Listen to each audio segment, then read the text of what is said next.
সমুদ্রের উত্তাল ঢেউর মধ্যে ঝিনুক কিভাবে পাথরের গায়ে এত শক্ত করে লেগে থাকে কখনো ভেবে দেখেছেন কি?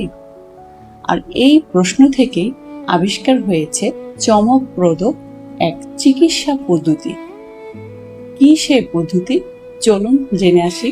আমরা জানি হাড় ভেঙে গেলে স্টিলের প্লেট, স্ক্রু বা রড ব্যবহার করে জোড়া লাগাতে হয়, কিন্তু এর কিছু অসুবিধাও আছে, যেমন পরবর্তীতে সংক্রমণ অথবা কিছু কিছু ক্ষেত্রে পরবর্তীতে অপারেশনের মাধ্যমে সেই লোহা বা স্টিলের প্লেট খুলে ফেলতে হয়।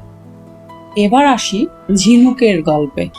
সমুদ্রের প্রচণ্ড ঢেউ, ঝড় বা স্রোতের মধ্যেও ঝিনুক যেন প্রাকৃতিকভাবে পাথরের মধ্যে লেগে থাকে।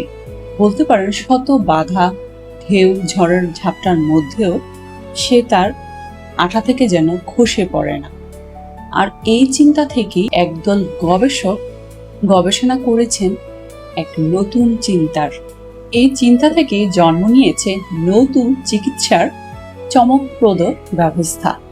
চীনের জেজিয়াং বিশ্ববিদ্যালয়ের গবেষক লিন শিয়ানফেং এবং তার দল ঝিনুকের এই প্রাকৃতিক আঠা থেকে অনুপ্রাণিত হয়ে তৈরি করেছেন, জন্ম দিয়েছেন এক জৈব দারুণ আঠার, এক বিশেষ ধরনের জৈব আঠা। জানতে চান সেই আঠার নাম কি? সেই চমকপ্রদ আঠার নামই হলো বোন টেলুরিয়াম ডাইঅক্সাইড।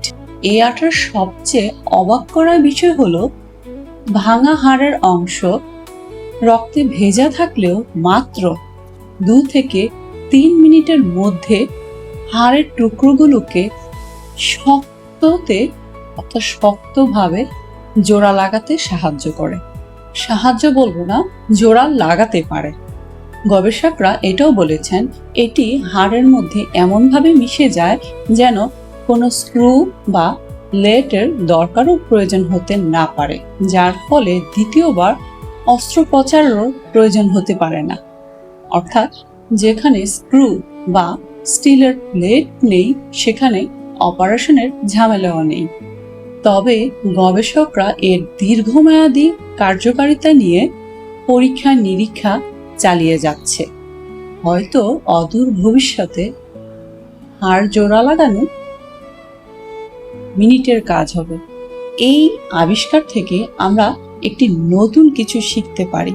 সেটি হলো কোটি কোটি বছরের বিবর্তনের ফলে আমাদের চারপাশের সমস্যার সমাধান মনে হয় যেন সেখানেই লুকিয়ে আছে। সেই সমাধান বের করার দায়িত্ব হয়তো আমাদের। কখনো সেই সমস্যার সমাধান পাওয়া যায় একটি গাছ থেকে, কখনো বা মাটি থেকে, আবার কখনো বা উত্তাল ঢেউয়ের মধ্যে টিকে থাকা ছোট্ট একটি ঝিনুক থেকেও। পরিশেষে বলবো, প্রকৃতি যে সবচেয়ে বড় বিজ্ঞানী, এটি তারই একটি বড় প্রমাণ। কি বলেন বন্ধুরা? আজ এখানেই শেষ করছি। চলে আসবো এমন নতুন নতুন আবিষ্কার নিয়ে। সেই পর্যন্ত সবাই ভালো থাকুন। Bye bye.